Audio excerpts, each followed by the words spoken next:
or I guess I should have waited for that. No, I'm sorry. We're Melinda-less today, so I'm your host, and so bear with me. I apologize. Gotcha. All right. Let's hope the Artemis launch will go with fewer hitches. In any case, are there any comments, questions, or issues with last month's meeting minutes? If not, we will assume that they are satisfactory as drafted. And I don't see anybody there raising a hand, so we will go ahead and assume that they are okay. If there are any issues, please follow up with Doug since Melinda is out. All right. The next item on the agenda is a update on the regional housing strategy. I see Ms. Lynch is on, Sheila Lynch, and so I will turn over the floor to you. Thank you so much, Director Kondo. We are excited to be here today, and I'm actually going to pass it on to Reagan Frew, who is a senior planner in our regional planning team. Thank you, and good afternoon, everyone. My name is Reagan Frew, and I'm a senior planner with DRCOG's Regional Planning and Development team. We are glad to be here this afternoon to provide a project update on the development of a regional housing strategy.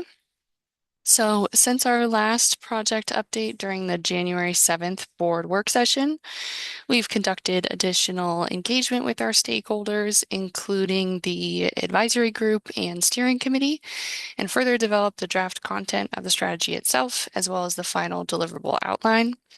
And as we begin to embark on the next phase of the strategy's development, we want to hear from you all early about your ideas for mobilizing the strategy. So with that, I will pass the presentation off to our consultant to begin the update.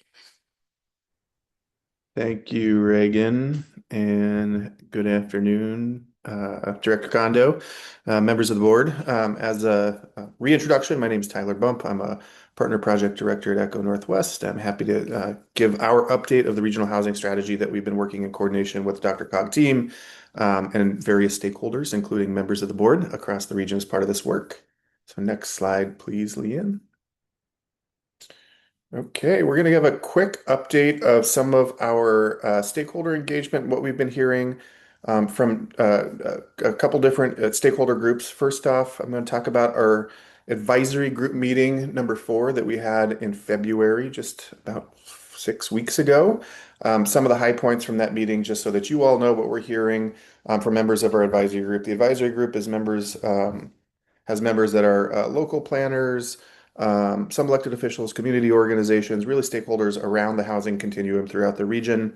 What we're hearing as sort of key themes from the advisory group in February was really an emphasis on housing production and the importance of focusing on housing production across the region. There was a lot of discussion about how do we want to think about different income levels and different kinds of housing, but really a lot of discussion around housing production is important, and we should focus on that as a top line sort of need and narrative as we approach this work.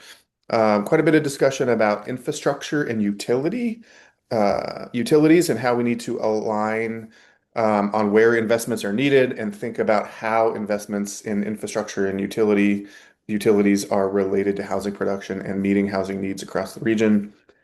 Discussions around thinking regionally on funding and leveraging philanthropic partnerships to close some of those funding gaps. We had some discussion around preservation of existing naturally occurring affordable housing, and that when we think about preservation of naturally occurring affordable housing, we should almost think about it in the same way that we think about production, and we should think about prioritizing and funding preservation in a sort of separate way from new construction. We also heard about the need to align housing with transit and climate to maximize shared goals. Some of these sort of goals and outcomes are identified in MetroVision and sort of reinforcing that livable communities focus that is already in MetroVision around aligning housing, development, transit, and other sort of outcomes across the region. The advisory group talked about the need to shift the narrative with data and consistent and reliable data across the region to align with public support for addressing housing challenges. We talked about data and information to be able to sort of set a common foundation for us as a region and as folks that are engaged in the policy space as a baseline sort of grounding understanding of where we are so that we can all have the same information as we move forward. We also heard that we're going to go through our updated pathways as part of our strategy today, but we heard that the current pathways reflect the discussions that we've had to date and are at the right level to be applicable for all partners throughout the region. So we had some conversations around partners in different parts of the region needing to see themselves and their work in the pathways, which we'll share later on, and feedback from the advisory group that they felt that the level of detail was at the right level to do that. Next slide, please.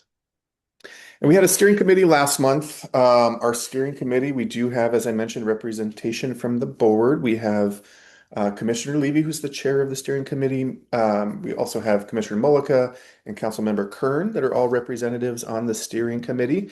And so as I go through some of these, feel free to jump in. I might send some prompts, Commissioner Levy, your way to sort of reflect on some of the conversations that we've had in the steering committee, but I'll start going through these. And other steering committee members, feel free to raise your hand and chime in this section about what you've heard or reflections upon some of the conversations that we've had as well.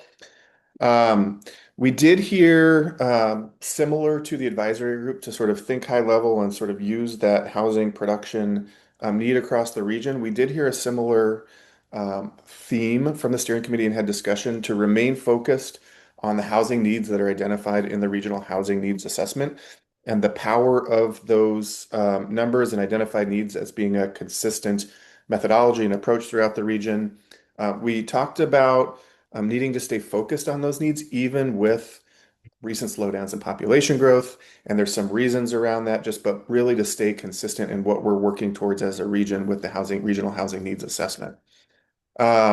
We had some discussion around fast tracking affordable projects and communicate project priorities to utility providers. So again, this connection between utility availability and utility provision and housing production at a local level.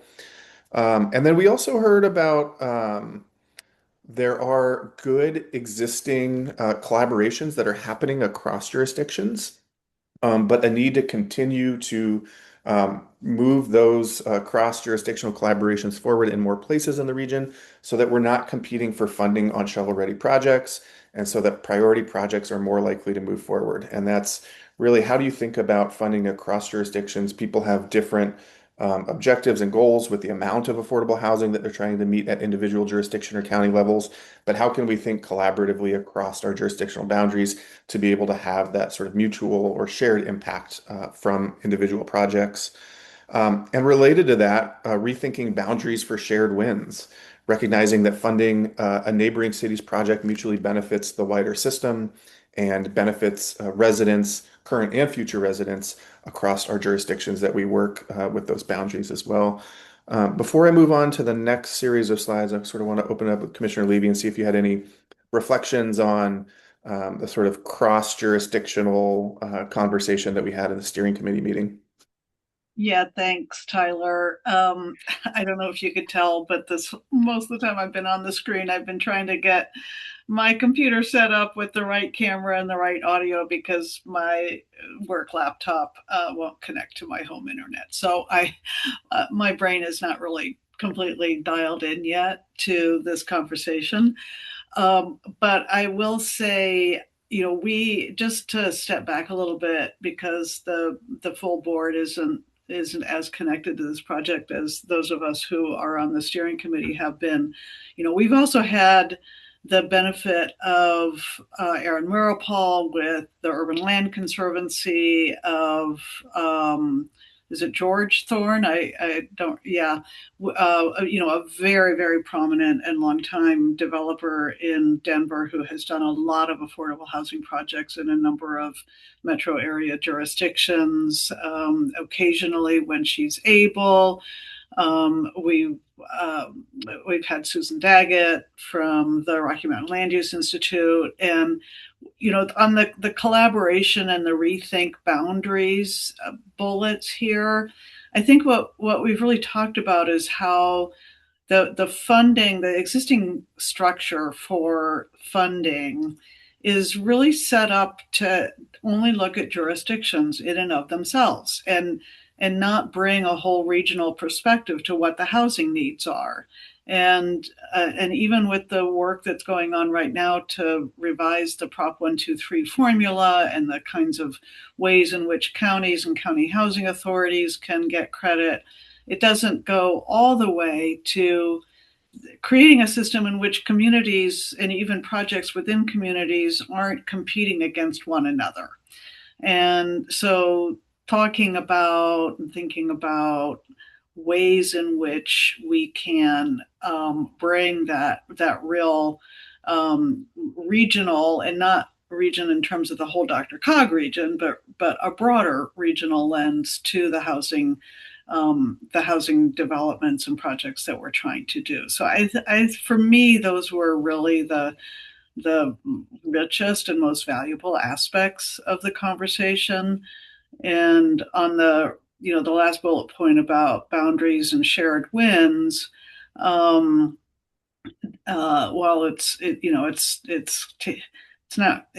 sort of looking at how each of our communities may have a different need for housing based on our job mix or based on the land we have available and things like that, and that each community does not have to have the full spectrum and suite of housing types and affordability types, as long as we're thinking in a cross-boundary networked kind of way. And this is where the synchronicity with regional transit comes into play, where we may be able to forego some housing types in one community if we've really got a good, affordable transportation system that is functional. So those are just some of the conversations and thoughts that we've had on the steering committee. Thank you, Commissioner Levy, for those insights as our chair of the steering committee. Next slide, please, Leanne. Okay. And if other members of the steering committee want to chime in, feel free to jump in here as we're going through any of these points or at the end of this steering committee section as well.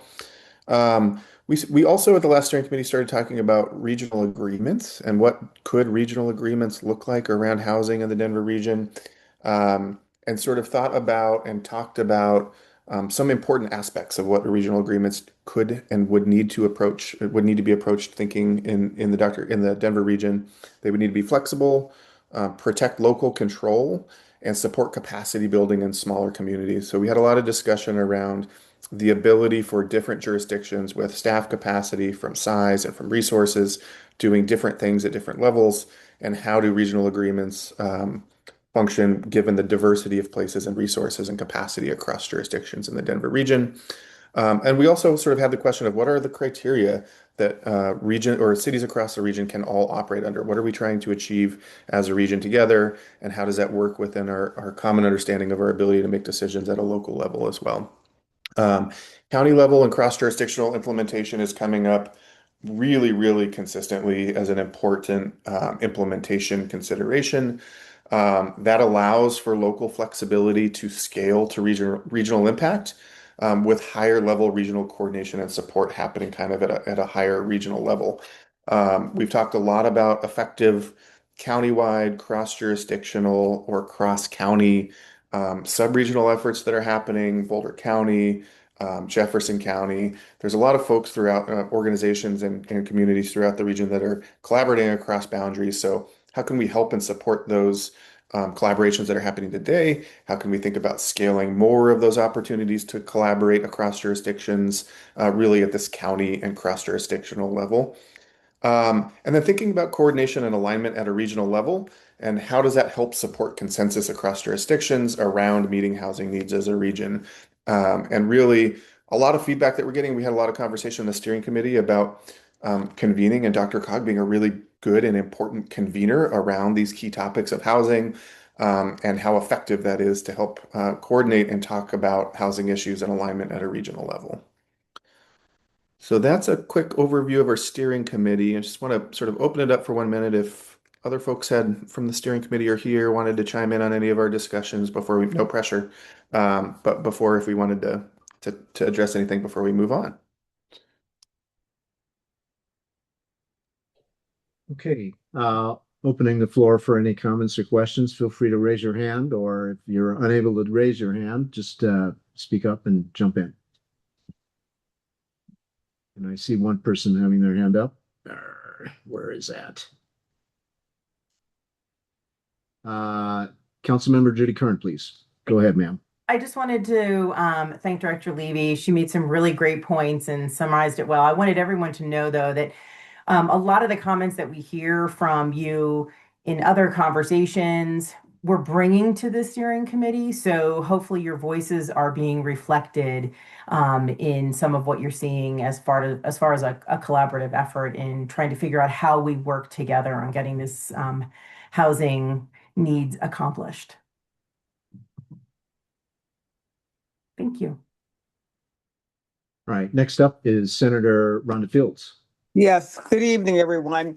Yeah, I felt like the last presentation we had was very informative. What I really appreciated the most was the opportunity for people to give insight and their perspective, because one of the concerns I know Arapahoe County had was funding, who's going to own it, is it mandatory? And I thought Chair Levy did a really good job saying that it's not really mandatory. It's an opportunity for us to kind of think outside of the box in reference to how we can be collaborative.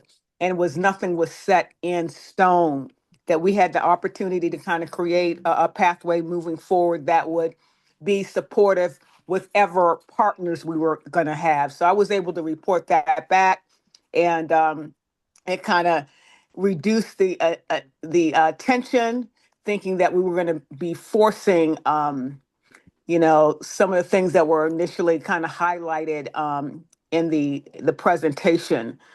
So that was really good. So I was able to report back that we're not trying to force anything on anybody, and that there's an opportunity for us to think differently about how we approach this task. So wanted to share that. Thank you, Senator Fields. Are there any other comments or questions from the board?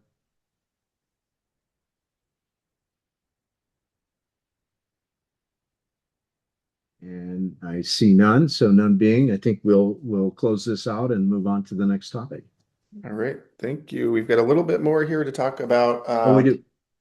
our structure for, as we're thinking about the structure of the elements of the regional housing strategy. So we want to go through where we're at with our refined draft pathways, and the feedback that we've heard from the advisory group and the steering committee and broader public engagement, to help inform where we are now. So Leanne, if you'll go to the next slide, please. And want to revisit the structure with you all of the components of our draft regional housing strategy. So we've got the overall purpose, why regional collaboration. The regional housing strategy explains why collaboration is essential to meeting the regional's housing needs. And we've got these four other components that we're thinking about for the regional housing strategy: the vision, what is the strategy that we're working towards, goals, what outcomes do we want to achieve, pathways, what do we do to get there? So we're going to talk a little bit more in detail about our refined pathways today, and then ultimately getting to implementation strategies, which are the structures, processes, and supports that make the actions feasible, scalable, and sustainable across the region. So our goals, just to sort of revisit our goals, we've shared these draft goals with you all before. Our goals that we have, what outcomes do we want to achieve across the region with the regional housing strategy? Increase and diversify housing supply, preserve and stabilize affordable housing, strengthen regional coordination to advance housing goals and infrastructure, expand and align funding capacity across jurisdictions, and reframe housing as a regional asset. Next slide, please. And so we did want to sort of go through one by one our streamlined pathways here with you today, as we get a little bit more detailed in the strategy. Our streamlined pathways that we have are related to those goals, so moving a little bit further down that in the detail of the strategy.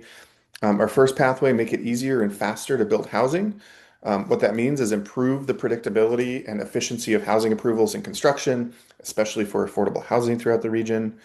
Number two, work as a region to fund housing. Collaborate to increase funding and align investments for diverse housing that meets all income needs, including the preservation of existing affordable housing. Three, leverage investments to achieve shared goals. Coordinate across jurisdictions to expand housing options in areas served by existing and plan transit and infrastructure, including in existing neighborhoods. Next slide. Partner to strengthen community stability. Work across sectors to coordinate planning, actions, and investments to preserve housing and deliver services that can help households and communities stay in place and thrive. And 5, build regional support for housing. Work together to educate residents and decision makers about why housing matters for our communities in our region. So with that, we're going to go to our next section of our presentation here and actually open it up in a moment to some polling questions that we have for you all. So we have 3 discussion Tyler, questions. Oh, I yeah. hate to interrupt, but there is a question in the chat. Has there been any discussion within the steering committee regarding income-based housing or attainable housing, or is this interchangeable with affordable housing? So just want to elevate that question before we get into the polling. Thanks, Sheila, for keeping an eye on that chat for it.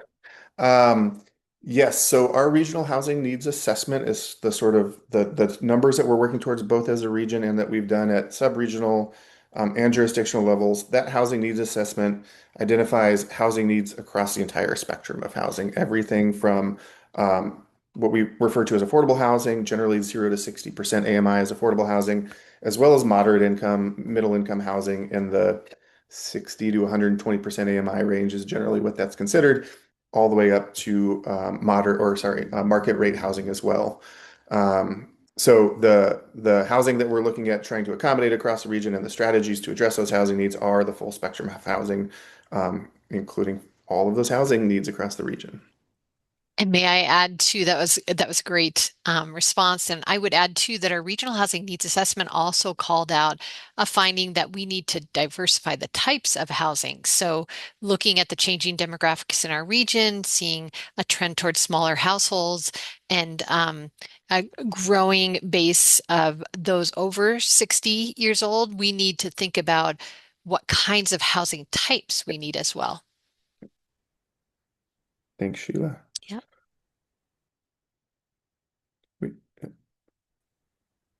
Mr. Chairman, there's a hand up.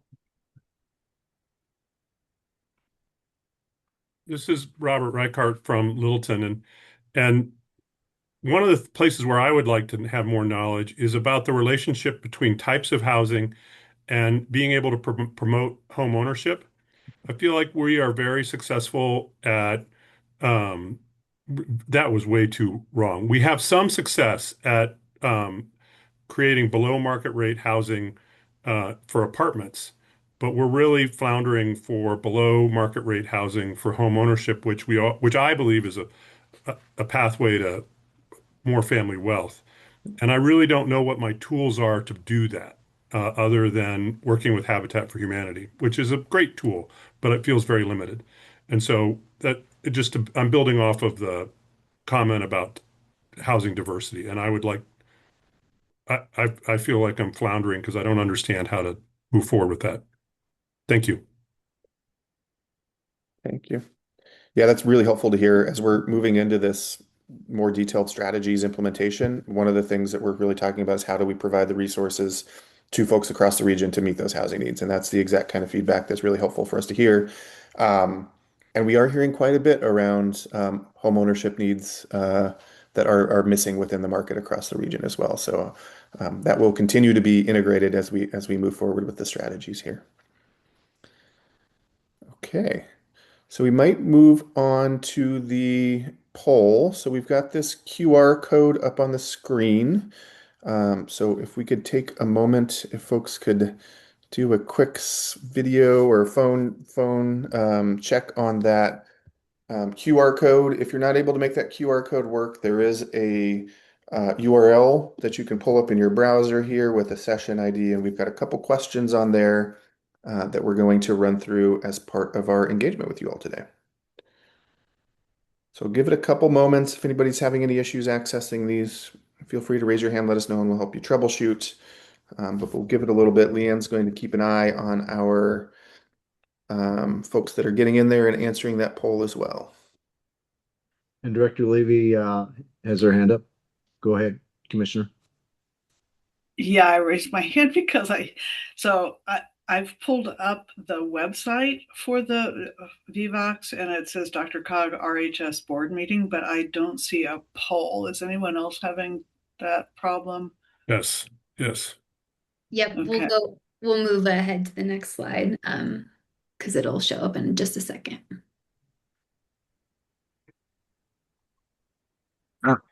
Got it. Thank you. Everyone should see the question now. And so you should be able to start voting. So the question is, what will be most important for mobilizing these pathways across the region, the 5 pathways that we just went through? A couple of the options here: structure for local governments to collaborate on implementation, clear commitment for participation from local governments, commitment from regional partners beyond local governments. Who are the other implementation partners throughout the region, outside of government, that we can engage with? Access to dedicated funding and financing tools to support implementation. A clear and compelling value proposition that motivates regional participation, and other. And if you have something that's missing or other thoughts, feel free to get those into the chat box in our Zoom meeting here as well. And if you missed the joining instructions, they're also on top of this question as well, along the top of the screen.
I can't tell how many people are in the Zoom meeting, but we've got 23 people in the poll, and we've got about 19 who answered. So we're pretty close. So we'll wrap up those responses.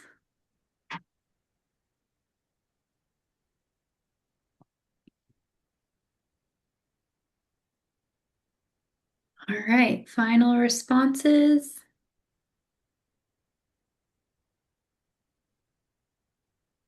Okay.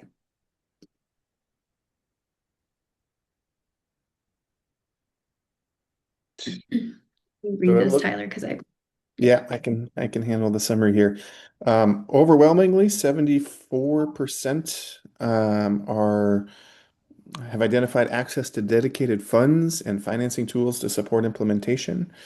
The next second highest score is structure for local governments to collaborate on implementation. And the third is clear commitment for participation from local governments. And then sort of split at the ends with about 20% of the vote for each is commitment from regional partners and a clear and compelling value proposition that motivates regional participation. I will say that we are hearing a lot about funding and the need for additional funding to meet these needs, both to build capacity at a local level and identify and deploy the resources necessary to meet our housing needs. So this is pretty consistent with the need for funding that we're hearing in all of our engagements so far. Okay. Leanne, could we is it possible to go back to the QR code for yes. Commissioner Fields real quick to get access to that before we move forward to the second question? Yes. Okay. Well, one more time for folks if you would Yeah, like to get. I would say go ahead and move on, Okay. and I'm gonna try to go ahead and get access. I don't Okay. want to hold up folks. Okay. All right. Thank you. So as our next question, what year one wins are a priority, and what are the 1 to 2 strategies that will help get us there?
We have about half of participants who have submitted their responses, so we'll give it another minute here so that we can make sure to get as much as we can before we close this out.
Okay. We've got more signing out than adding, so Okay, let's go ahead and if you can review the results here. I don't know how this is going to show up, so we'll see. Oh, nice. This is perfect. And if you have your phones on you, you're able to scroll through them more than we'll be able to see on the slide. So, yeah. And then just a mention of Council Member Kim here that Artemis has launched. Update to the chat.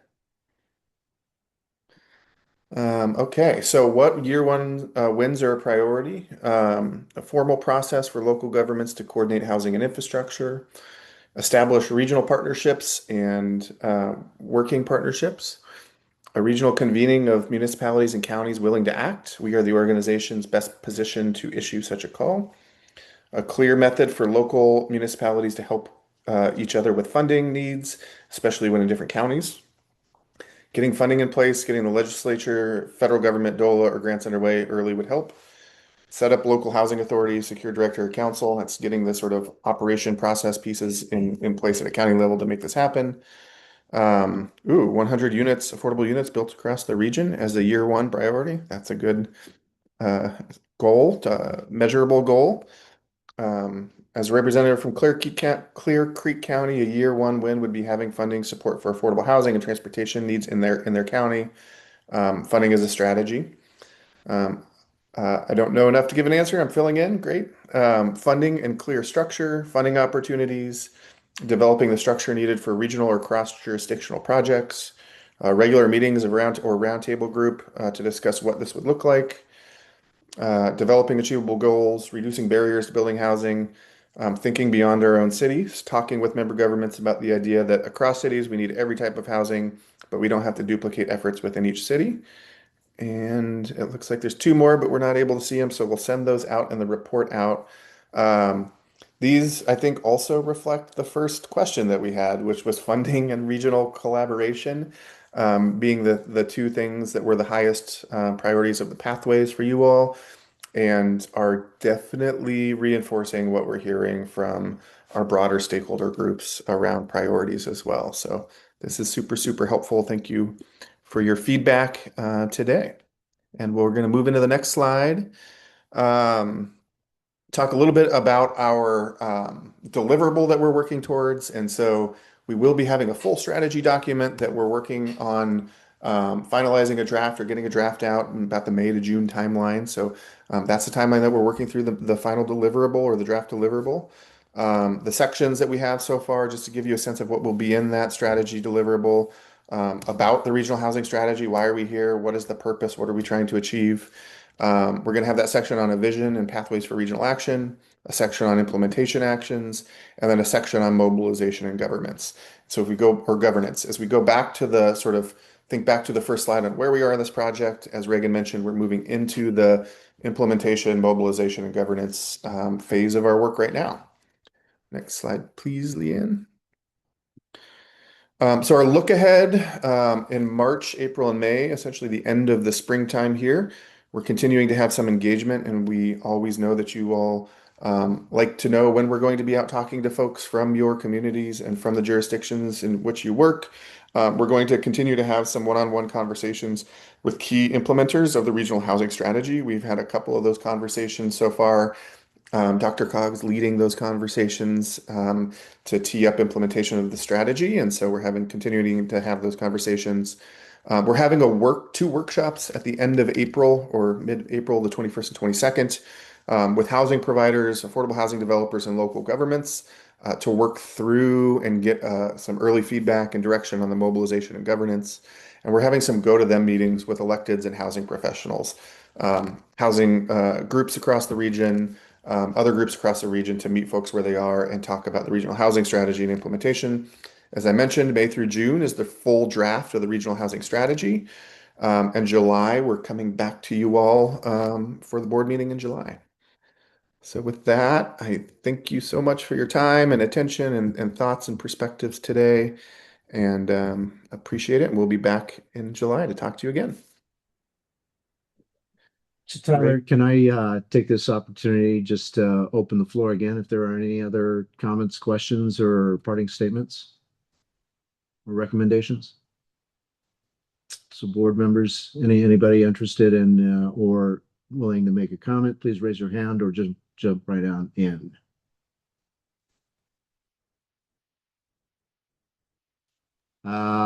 Commissioner Levy.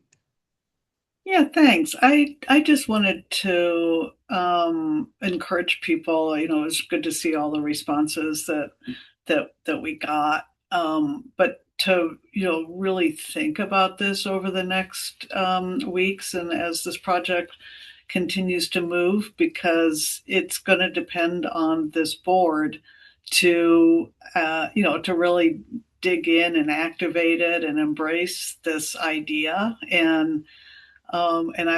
I'm imagining that a lot of us are thinking, well, it sounds like a good idea, and how does this actually work? And how do I get my community on board? And so, let's not be passive in our receipt of this information. Let's really think about it, because it's not going to be helpful or productive if we don't all embrace the mission. Great, thank you. And are there any other comments? I do want to shout out to Councilmember Craig Kim for giving us the update on the Artemis launch. Thank you for doing that. Mr. Chairman, we do have one more question, Yep. comment from Director I Duke. am scanning. I see Charles Dukes from Commerce City. Go ahead, sir. Thank you. Just following up on the last comment, I appreciate the focus, and I think that's helpful in terms of as we think about urgency and getting things done. In our next discussion, it will be great to understand at some level what do we need to discuss in terms of potential barriers, like whether it's the legislative barriers that we may have at our local level or at the state level that we can start thinking about to actualize some of these concepts. So if that's possible, not to go into like a policy advocacy space, but like, okay, if we want the best situation, what do we really need to think about?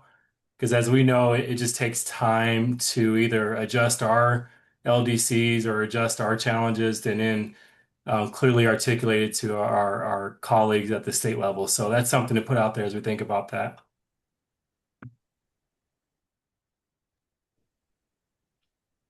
All righty. Thank you for that, Charles. Any other comments? If not, we will move on to the next item on the agenda. And I don't see any. So thank you very much, Tyler. I really appreciate that. The next item on tonight's agenda is the Regional Transportation Operations and Signal Timing Brief. And that will be given by Craig McKinnon. So Craig McKinnon, if you'll take over the floor, please. Yeah, Chair Kondo, All right. if I may, just as Greg is getting set up, if I could give him a brief introduction. Yep. Go ahead, Yeah. Jacob. Thank you, sir. Jacob Rieger, Transportation Planning and Operations Director, DRCOG. Just want to set Greg up here with the notion that what Greg is going to share with you today about our traffic operations program is actually pretty unique across the country. There's very few metropolitan planning organizations or MPOs that have a traffic operations program. We're really proud of their work, and we tend to refer to that team and their work as sort of our hidden jewel or our secret weapon or whatnot. And while that's true, it's meant as a compliment, but in a way, it's also a little bit demeaning because they shouldn't be secret, right? We should know about the great work that they're doing, and that's why I've asked Greg to come here today and really, give you a sense of our traffic operations program, some of the brief history of it, the current work and focus, and in particular, some of the traffic signal timing work that they do that will start appearing in your board packets under the just informational items. You'll see those traffic signal timing briefs in your future packets. So, Greg, I think I've set you up well enough. Please take it away. Okay, thank you. Can I confirm that my slideshow is showing? Yes. Okay, thank you very much. Thank you, Jacob. Yes, as Jacob said, I'm Greg McKinnon, the DRCOG's Regional Transportation Operations Program Manager. I'm giving a reintroduction to a mature program and introducing you to the traffic signal timing briefs is one of our outputs that, like Jacob said, will be in the packets coming up. So we have to reach all the way back to around 1989, where the story all began for this program. And it was recognized that there were issues. The systems were operating independently. There was poor equipment quality, and inconsistent funding policies to be able to maintain these systems. And as a result, there wasn't coordination between the jurisdictions.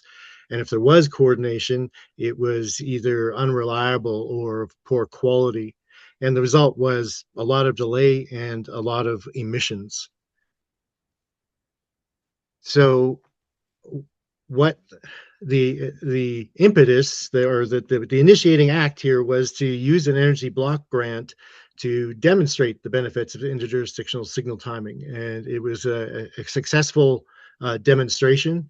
And two key things that came out of it. One was that partnership between the regional partners, the regional jurisdictions, was critical to the success of the interjurisdictional signal timing, and that we were going to have to find some capital investment to improve the infrastructure that was currently in the field. So that resulted in the Traffic Signal System Improvement Program, which had the main goal of operating safely to be able to move travelers efficiently along the arterials, wanting to minimize stops, and if there were stops, to shorten that stop time, and just make sure the systems were working properly so we weren't the cause of the delay. The TSSIP, which is the short name for the Traffic Signal System Improvement Program, it had the two key elements showing off our partnership that was successful. DRCOG staff managed the program, and DRCOG staff also managed any design consultant work that was needed for the capital improvements. And then after they were deployed, then DRCOG staff would work with your jurisdictional staff to come up with optimized signal timings, and then we would implement those timings and evaluate them, be able to make a report. On your staff side, they were responsible for making sure that the infrastructure construction was completed properly, and then to operate and maintain that infrastructure and the timing plan that we worked together to deploy. So the output from the program is pretty impressive, and admit, because you do anything for decades, it's going to add up. But what we've been able to do since the beginning is upgrade nearly every system in the region so it has similar capabilities, being able to allow the operators to manage their systems better. we've replaced or installed hundreds of miles of fiber optic cable that are now connecting 95% of the signals that are on the DRCOG regional roadway system. And at the same time, we've upgraded or replaced thousands of the traffic signal controllers across the region. The benefits I'm showing here, I'm not going to go through them, but just to say that our signal timing projects have reduced the delay at intersections and consequently any of the fuel consumption and the pollutant emissions that have been going on in the region. This slide shows the very standard steps that are taken by DRCOG staff to come up with the signal timing.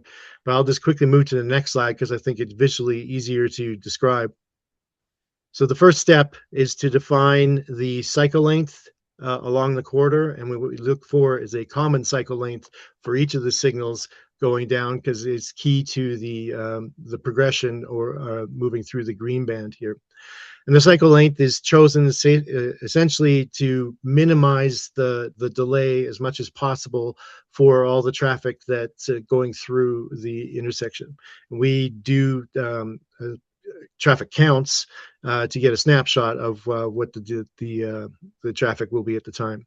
And then the cycle is broken down into phases, which are the different movements. And you can see here, it could be the green light, you see the red light and whatnot.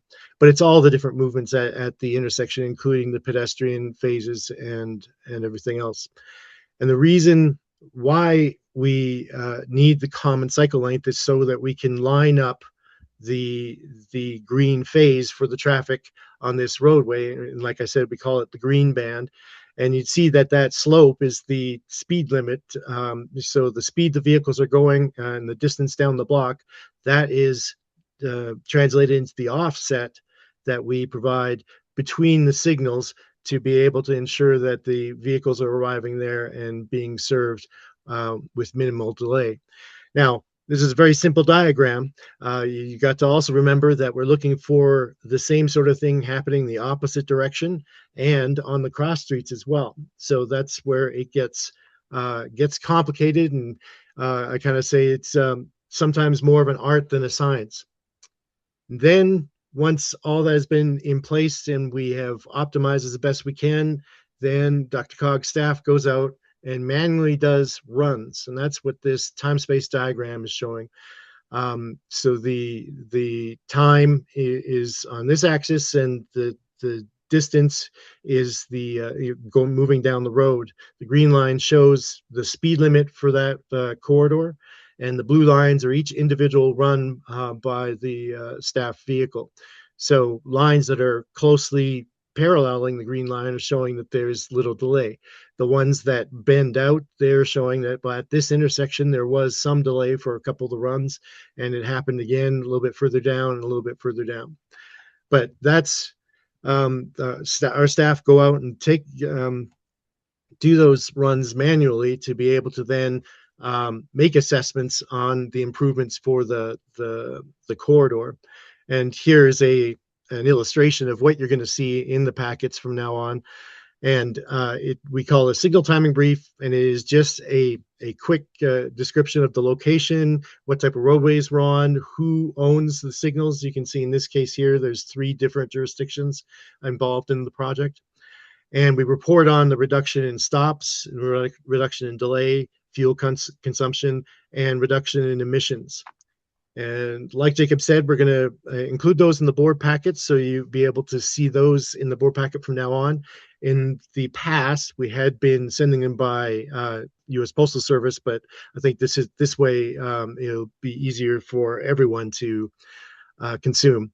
And I also mentioned here, DRCOG has a web map that illustrates all the different signal timing projects that we have in the region, going back, I think, a rolling period of 10 years. And the same information is included on there, not in the brief itself, but just the summary of the benefits. So that just, to wrap up the conversation, that's where we have done and will be doing. The program is evolving. I mentioned a lot of manual work that we do. The Regional Transportation Operations and Technology Strategic Plan describes a number of initiatives where we're trying to make things more automated and dynamic, but still maintaining the partnership between your staff and our staff to be able to keep operations optimal. And that plan informs the Regional Transportation Operations and Technology set aside pool funds that we have to use, and we have immediately pending the beginning for the call for projects for the next couple of years. So we'll soon have more improvements in the region, including some regional level initiatives that are looking for DRCOG to lead, where we'll be able to provide better awareness and visualization of the conditions on the roadway as another input to decision-making tools that the individual jurisdiction operators are going to be using. And with that, I thank you all for your attention and available for questions. Okay, thank you, Greg. Are there any comments or questions? I see Commissioner Mullica. Go ahead, ma'am. Yes, thank you so much for this presentation. I think it's really exciting. A couple of questions that I do have. One, are you guys looking at incorporating artificial intelligence into the work that you do eventually? And then second, are there any jurisdictions within DRCOG that you don't work with? Okay, to answer the second question first, yes, there's some jurisdictions that just may not be interested in participating. We reach out and are open to coordinate with everyone. And I'll say that's kind of changes over time as staff change and the direction that each jurisdiction might be moving might change. But what our goal is to try and pull everyone together and all work together. To answer your first question, I personally don't put AI out as the first tool to consider as we're moving ahead. What we're looking for more systematically is that, understanding that, as an example, a jurisdiction might know what's going on within their boundaries because we provide them the tools to do that. But the next jurisdiction over might be having a crisis, and the operators in the other jurisdiction don't know. So what we're trying to do is provide a regional picture for people to understand what's happening elsewhere that could impact the jurisdiction. Now, that could evolve into the need or potential for use of AI to assist in, okay, well, given that we have a fuller understanding of the data or what's occurring in the region, AI might be able to help us make better group decisions or joint decisions between the jurisdictions. Is that a good answer? Yes, thank you so much. I appreciate it. Yeah.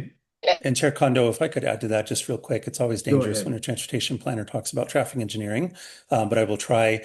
Greg, you and I talked about this recently, just sort of one aspect that I wouldn't call AI, but I think gets at a little bit of what people think about in AI when it comes to traffic signals is adaptive versus responsive signals. Did I get that right?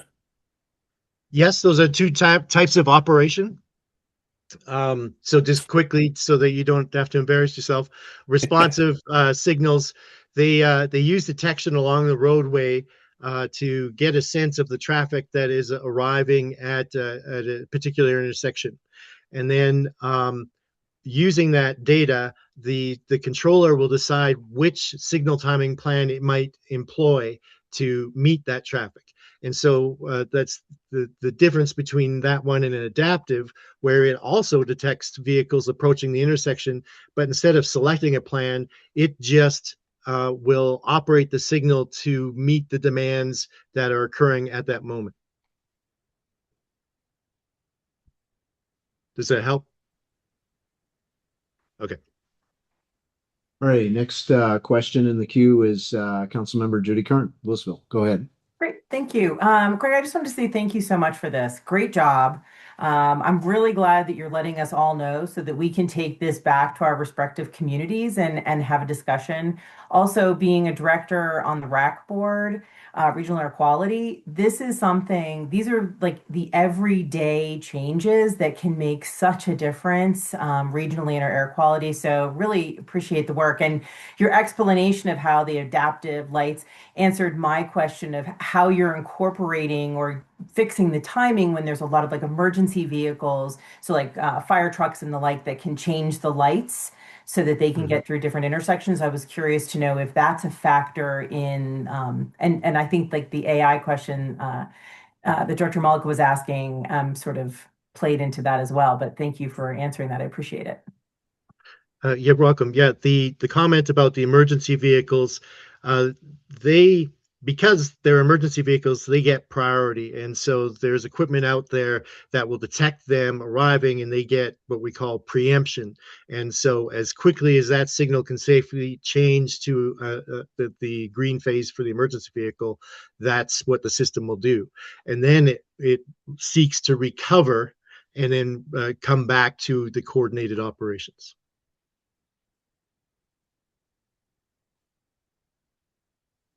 All right. Next question is Mayor Harmon, Lone Tree. Good evening. Thank you so much. I just wanted to share that Lone Tree has had a lot of success with this adaptive traffic signals along Yosemite, and we worked with other jurisdictions all the way up from Lone Tree to Greenwood Village. And it has been so successful that we are now adding it along Lincoln and Ridgegate. The other component to this that we didn't really recognize until after the success was how impactful it was for our businesses along a major arterial road, and that people choose to take Yosemite instead of I-25, which means they're stopping at Park Meadows Retail Resort on their way to wherever they're going. So just some added benefits as well, but really appreciate the great presentation and how it will continue to prioritize emergency response times as well, I think is an important note. So thanks. Thank you. Director Reichart, Littleton. So, Sorry. pardon my little dog. I'm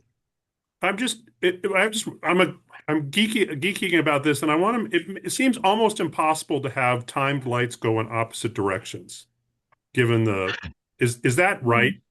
That it's very different, and I think that's important for us because the concept of a rush hour where everybody's going the same direction is going away, which makes it less easy for us to use this as a tool to accomplish the things we talked about at the beginning.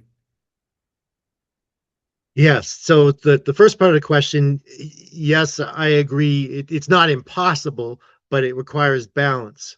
And so if we were to consider a one-way street, we would be able to have a much wider green band and be able to get more vehicles through because we only have to account for one direction. But when we're doing it for both directions, one direction they'll both have to be not the most optimal they could be to allow for that balance for both of them to work. That's just how it works. There's only so much capacity that each intersection can handle. And then, yeah, in terms of the diurnal curve that we're used to seeing every day, not being the same shape as it used to be, is it is impactful, but we still have our peak periods where a good deal of the traffic is going in a one predominant direction. So our timing is able to help that, and we've had some pilots going on where using adaptive in some areas and finding that the adaptive wasn't adapting quick enough, and found that the time of day timing, and that's what we call where we come up with 3 plans for each day, is working good enough that it wasn't worth trying to mess things up with a more advanced system. All right. Are there any other questions? I actually on the theme of a geeky question, I'd like to ask my own actually. And being a former military guy as well as a Batman junkie, I'm just curious, when you're controlling all of this, there's vulnerability with cybersecurity and all this other things, hacking. Can you just speak to that? Or is it just every jurisdiction is kind of its own island unto itself? And so do you have to have kind of some sort of cybersecurity standard to make sure that nobody is hacking and totally creating mayhem, so to Yeah, speak? cybersecurity is an issue. We don't have anything at the regional level for coordinating with each other because the way the program is developed is everyone had their own system and they worked together basically in just ensuring that the right timing plan was in place. But you're right that we can't ignore it anymore. Each jurisdiction will have their own IT department with the cybersecurity in front of mind, of course. But the challenge that we have is all our computers are out in the field. So worrying about the system is one thing. Worrying about the controller at each intersection and what locks would be in place. For decades, it's been one key that opens pretty much any controller in the world. And then they decided, okay, well, we need to put padlocks on them. Well, they found that padlocks are easily broken if people really want to get into them. So it's more that we're finding we have to deal with more of the mitigation and having our kind of levels of defense that way. So I don't want to jinx things. We haven't had to deal with things like that. In fact, CDOT traffic management, their network was a separate network, and so they were able to prevent themselves from falling victim to the rest of CDOT when they had that hack several years ago. So that's the kind of thinking that we're looking to protect ourselves. But yeah, I would like to see some standards at the regional level to make sure that poor performance in one section causes a problem for someone who's been doing a good job. Gotcha. And I didn't want to like rain on the parade, but I figured, a comment about future proofing is appropriate. Yeah. But I really appreciate the commentary here. Any other comments or questions before we move on to our final topic? Okay, I think that our executive director will have a much more upbeat briefing, and he's going to talk about our peer exchange to Seattle. So I'll turn it over to Director Rex. Thank you, sir, so very much. And this is actually just a quick plug on. I just wanted to give you an update on where we are with the peer exchange. So we've been open officially. The registration's been open officially 2 weeks, and we have 19 board members or alternates signed up, which is absolutely fabulous. I feel really, really good about that number. But we have room for others, right? So as of April 1st today, we're opening it up to so. Originally, the first 2 weeks, we restricted it to one member per community. So now we're going to open it up to anybody, board members or alternates, even if there's two from one city, one community, it doesn't matter. If you're interested in attending, please sign up. So we've capped this at around 30. So if you're interested, please sign up as quickly as you can. The agenda's really come together well. In the registration link itself, you will have a copy of the agenda. If I could figure out how to put it in chat, I'd do it. I'd do it, and I hope maybe I will here in a second. But I'm sure you're getting plenty of reminders about the peer exchange registration. So once you register, you will then get a confirmation email that will include a link portal to the Hilton Motif, which is the hotel that we have the block of rooms at a reduced rate of $188 a night. So just as a refresher, board members and communities are responsible for hotel and airfare to and from, and all the local transportation and food of the event will be provided. by DRCOG. I will say, I don't know if Tyler's still on the phone, but I want to thank Eco Northwest for sponsoring our Thursday lunch event. And we're starting to put together a pretty wonderful panel, maybe even two panels on related to housing on the afternoon of Thursday. So it's really coming together. I'll give you more of an update at the board meeting in a couple weeks. We should have a finalized agenda and everything by that point.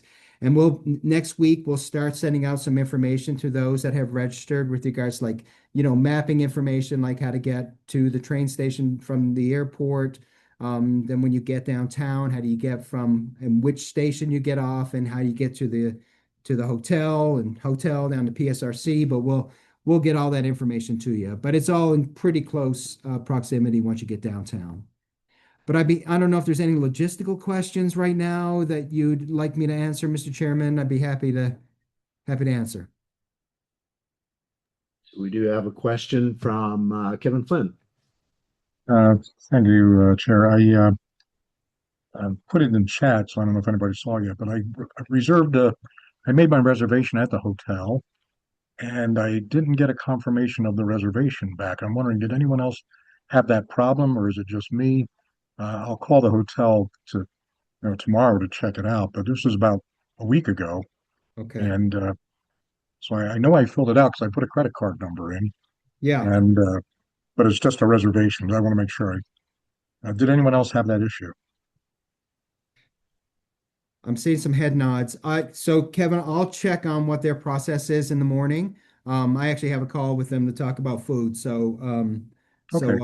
I'll definitely ask them about that. All right, text me or email me. Yeah. If no one else had the problem, apparently it's just me. Maybe they don't want me there.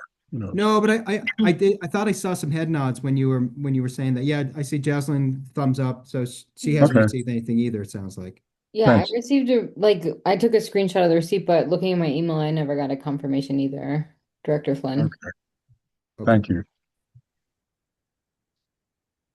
Director Mulvey, go ahead, ma'am. Yeah, thanks. I was waiting to understand the logistics myself. So, it'd be helpful to know when people are flying in. Yeah. And, I didn't know if there was a room block or how we do it, or if I just do it through my own or what. Yeah, Because I could have a city person do it, but sure. now since they started, I'm kind of wondering. Yeah. So so on the registration link that we sent you guys, we kind of outline what the process is, Director Mulvey. Yeah. And Okay. so once you sign up, basically you just give your name and community and hit register, then you'll get a confirmation email and that will have a link portal to the hotel itself and just some more instruction about airfare. I think the only prerequisite we have with regards to when you get in town is that we'd like for you to be there for 6 o'clock because we're going to start dinner and social at 6, and part of that will be a presentation by PSRC staff. So as long as you get there around 6, that would be wonderful. So the block of rooms is actually reserved from Tuesday through Saturday. So you could actually come in early if you so desire, and you can Okay. leave late because I know there's some folks that are staying over Friday night as well. But if you have specific questions, Director Mulvey, please just give me a jingle and we can make sure you get all set up. Yeah, I think I might not have gotten the confirmation. So with that link, so that I will follow up with you. Okay, yeah, I just checked and you're definitely on the list. Oh, So wait a minute. you got it? Guess what I just found? Perfect. Whoops. No I had a worries. busy Friday. I It hear was you. Friday. Okay. My apologies, everyone. Thank you. I just wasted 2 minutes of your day. Sorry. All right, Director Levy. Not a waste at all, Director Mulvey. The way I understood the agenda, it looks like all of our meals are covered other than, if we are going to have lunch before we go to the airport on Friday or something like that. Correct. Is that correct? Yeah, just for purposes of like the per diem that the Yes. county provides. Okay, thanks. Yeah. So we'll basically, so first meal that we will provide will be the Wednesday evening, and the last one will be Friday breakfast. So we'll break on Friday 11-ish or so, and then everybody's free to do what they wish after that. And I will say, so building on the regional housing strategy conversation we had today, we are, building our agenda to kind of build upon that conversation. So one of the panels that probably will happen related to housing will be, at least some conversation about Puget Sound Regional Council's regional strategy and how they've handled things, a focus maybe on urban centers and how that plays into their strategy. So we're still working obviously on the details, but we're getting a lot closer on it. Are there any other questions, logistical questions, concerns, fears you might have about any of this? We'll make sure we won't leave anybody behind. Director Flynn, go ahead, sir. Okay. I might have a list of people to leave behind if you're open. Will you, you mentioned at our meeting, or last meeting, that you'll be providing transit passes from the airport. Yes. And have you worked out how we're going to get those? And you mentioned what stage. I already looked up what station, and also I'm pretty comfortable with that. Just need to know how to get the pass. Yes, sir. That is the one thing that's really outstanding right now. We have not fully figured out how. If nothing else, they'll send us the Sound Transit like actual physical cards. We're hoping to do it electronically, but it's yet to be determined. It was hard to get a hold of the right person over there, but PSRC is helping us. Okay. Is this Sound Transit or RTD? Just asking. Kevin? Do you know what the fare is from airport to downtown? It's $3. Oh, crap. Yeah, I know, right? Yeah, it's crazy. And it's actually there are senior passes, which I think is $2. I wasn't directing that at you, Director Flynn. I was just saying. Okay, thank you. All right. I don't see any other questions. I will mention, and we talked about this in the executive session, that of course, May 6th is when our board work session is scheduled, but clearly we will be on travel. So please keep your ear to the ground for when that will get rescheduled. Yes, thank you, Chair, for that. And also, if I may, and we'll talk about this in Finance and Budget at 5:30 here in 15 minutes. But we also had to reschedule the May Finance and Budget Committee meeting too. So we're looking at April 29th, but we'll talk about that in a few minutes. Thank you, Mr. Chairman. Lastly, happy to report that the Orion Artemis 2 has deployed its solar panels, and I guess it's going to its next major maneuver. So thank goodness everything went well. And I will be going to the Pure trip. So we'll look forward to seeing you there. And I think I've just gotten strong arm to stay on Friday night. So I used to live in Seattle when I was in the Navy. So if you want to harangue around with me and do pub crawls and stuff like that, although it's been a while, plan on staying Friday night. Okay, no other business, I think, in front of this group. I will now adjourn the meeting. The time now is 5:16. I hope you all have a good rest of your week, and we'll see you next month. Thanks, everybody. Bye. Thank you. Thank you all. Enjoy the rain, everyone. Yes, indeed. Great.